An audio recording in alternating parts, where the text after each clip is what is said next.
Hello mga kakusina, kumusta? Ito naman tayo sa ating kusina serye ni DJ Louie po guys. Ito naman after for 2 years po guys, na lang ako bumalik na sa pagluluto ng bingka na legacy po ng aking nanay. At ito yung aking nasusunod from aming kanina noon. Ito po ang tawag sa amin, bibingka di Cebu po. Oo, itong parang malagkit style. At ito naman to guys, for after 2 years, gumawa naman tayo nito at para i-market natin. Ito ang ating preparation for our ingredients sa ating niyog at sa aking bigas at para pagiling natin at ang molder going sa ating bibingka para maging hulma at maganda and gamit ang dahon at saka mga molder na ginagawa natin. Preparation na yan para sa ating gawin nga pagluto. So kani guys, free trial din yung maghihimo karon para matest na mo kung okay ba yung gawa namin. So and successful naman talaga.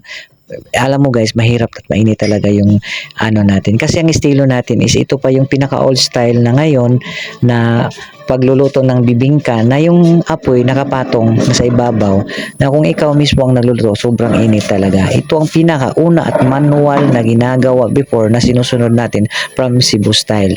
So wala pa tayo sa high-tech na panahon ngayon kasi po wala pa tayong panggastos. Kasi kung gusto tayong walang mainit, ato sinasalang na natin yan. Yan, ilagay natin ang apoy sa ibabaw.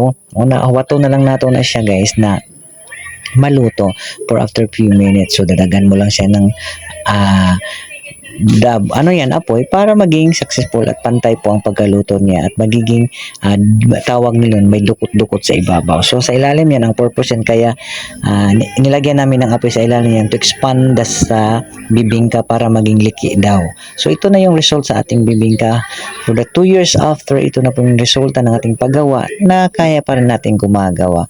So thank you for watching everyone. At ito guys, tinitikman natin ang ating giluto na bibingka para kita mismo good bago na to i-market ato sanang equally test kung okay ba natin i-market. In the glory of God, successful naman talaga.